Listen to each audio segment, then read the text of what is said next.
do away with the MAIF and Sino nagsabi niyan? and the guarantee letters, and ang gawin po ay To do away with guarantee letters. yes, and But directly we really do fund not use PhilHealth. guarantee letters.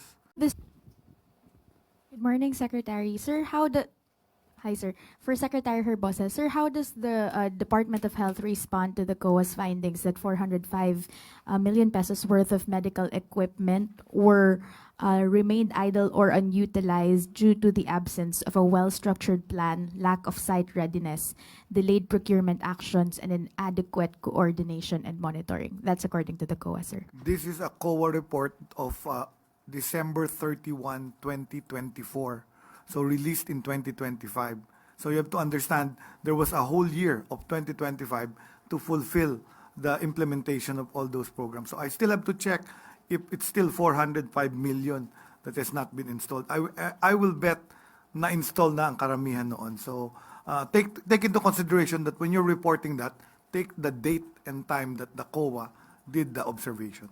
Sir, but the spirit of the question or the point of the COA is that there was allegedly, supposedly, an absence of a well-structured plan, a lack of site readiness. How does the DOH respond to those comments, given that it has received one of the biggest allocations under the 2025? I don't understand when you say there is lack of a structured plan. In government, before you can even request for the budget, you have to have a detailed province-wide investment plan for health. Merong process yan. So I don't know what the auditor means when he say walang lack of plan. Number two, before it even gets to NEP, binubusisi po yan ng regional director, ng central office ng DOH, ng DBM regional office, ng BM, before it even gets into the budget. So nakaplano po lahat yan. And then eventually, pag na-implement yan, depends who implemented it. Kasi there are many people, hindi lang DOH nag-i-implement po ng ating Health Facilities Enhancement Program. There are 3 agencies that actually implement it. The LGU itself can be the one implementing it. The DPWH can be the one implementing it. The regional office can be the one implementing it. So depending on who is implementing it, there can be some delay. And then there are different contractors. Iba-iba yan. Merong mabagal, merong nag-walk away, merong delay in one part, delay in the construction. Of course, kung na-delay yung construction, hindi mo ma-install yung equipment kasi hindi pa tapos yung facility. So you need to finish the facility or, terminate the contract and get another contractor to finish it. So talagang may problems. Those are actual problems in government governance. Talagang hindi yan masi-zero. That will always happen. And that's why you have officials to run and manage this. So you have to check. So when you report that, my suggestion to you is to look first what has happened to it in the year 2025 because that was a 2024 COA audit observation. And sir, based on the findings of the DOH, what happened to it? What do you attribute the biggest bottleneck? What is the main culprit for the misdelivered or the misuse or the according to the COA? So I will tell you, I will give you back, I will get back to you, and I will look at that 405 million that they're claiming, and I will tell you how much of that has already been installed or completed in 2025. Yun ang dapat hinanap nyo. Sir, yun nga po hinahanap namin sa inyo ngayon, sir. Wala po kayong data with regard to the update on Well, this I'm one? here to discuss the budget. If you want, I can go back to you. I will give you a report on the 405. Sir, last na. But initially, sir, bakit po hindi na-roll out as it is on 2024 itself? Bakit po kailangan pa natin maghintay ng 2025 for it to be rolled out? What do you think is the biggest problem in the system that needs to be addressed immediately? You're wrong, no? When a budget is released, it has a 2-year cycle. There is what's called continuing appropriations. When it is released, there are many reasons. Sometimes the money is not released to us. Sometimes the money is not available. So the money is released in the latter part of 2024. So sometimes the implementation happens in 2025. So dapat you should understand that that's how it's happened. So it's not a negative thing. It's a good thing. That's why COA monitors whether we complete the money or not. For your information, I returned only about 800 pesos of the 2025 budget. That means we already obligated a lot of the money. In 2024, we returned, I think, 800 million. So malaki yun. So there's a lot of improvement from 2024 to 2025. Susunod na katanungan, Clay Perdilla, PTV4. Good morning po, Secretary Herbosa. Sir, nabanggit nyo kanina mag-expand na po sa mga LGUs yung zero balance billing. How many LGUs will benefit from the additional 1 billion allotted for them? At saan po yung mga lugar na priority area? Salamat po. So that's a good question. We only have 1 billion to support the local government, but local government hospitals are a lot. In fact, mas marami siya kaysa sa DOH hospitals.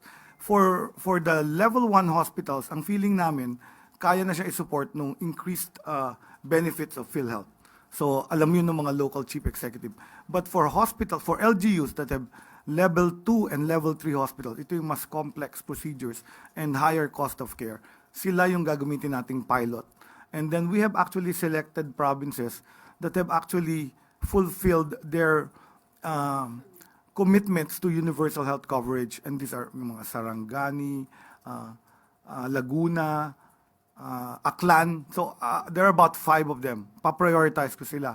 Number 2, we are also trying to prioritize LGU hospitals that are in provinces that have no DOH hospital para magkaroon ng zero balance billing yung provinces na yun. So may mga criteria kaming isusulat on how to spend the 1 billion. For the rest of the LGUs, pwede pa rin namin silang tulungan per patient basis through the MAIPIP. So ang mangyayari dito, I will ask my medical center chiefs to have a memorandum of agreement with an LGU hospital, and if puno yung DOH hospital, papalipatin namin sila sa LGU hospital, pero sasagutin namin zero balance yung pasyente doon. So the fund continues to support our Filipinos na magpapa-basic accommodation. Sunod, Samuel Medinilla, Business Mirror. Good morning po.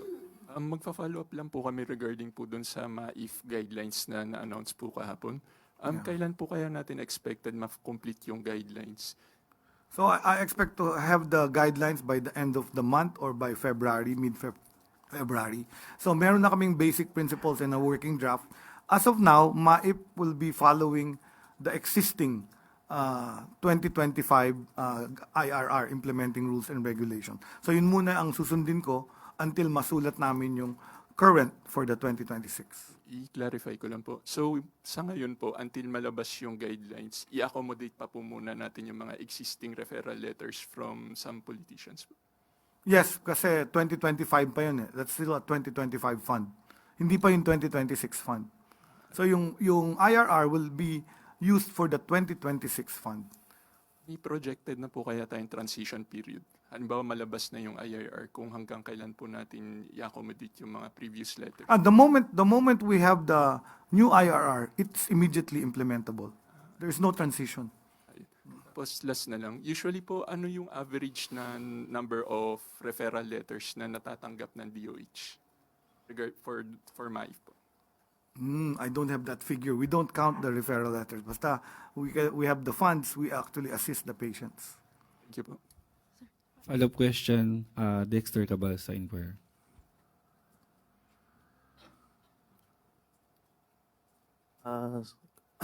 Good morning po, Sec.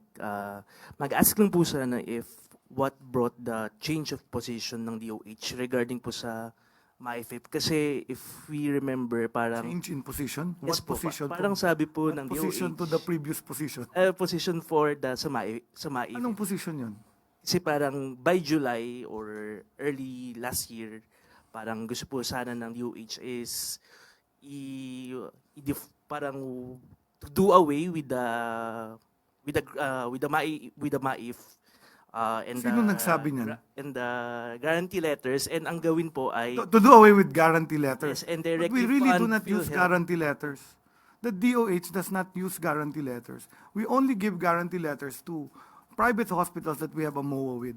But other than that, we don't use guarantee letters. But ang sinabi niyo, ang sabi po ng DOH ay ang gawin po Sinabi na Nino sa MAIF. DOH. Ano yung tanong mo? Anong binago? The MAIP has been there. In 2025, we had the MAIPIP, Medical Assistance for Indigent and Financially Incapacitated. Meron siyang implementing rules and regulations. Ang gawin po ay parang yung PhilHealth, sa PhilHealth na lang po ibigay yung funds for the Hindi MAIF. yata DOH nagsabi niyan. Hindi yata DOH nagsabi niyan. Some other health advocates are the ones pushing for... You see, what happened is, the MAIP when it started, was called MAIP, Medical Assistance, MAP actually when it started, was because PhilHealth was so low.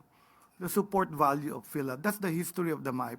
So the legislators decided to put the fund in the DOH to help support indigent patients para no balance billing. The old program was called no balance billing. The MAIP was started for no balance billing of indigents. Pas na-expand yan. But today, we're already expanding PhilHealth benefit packages. So there's been no change in position. The two support each other. We are able to do zero balance billing because we have PhilHealth, we have MyPIP, and then we have the MOOE. Yan ang reason na people feel ang zero balance billing. So wala kaming change na position.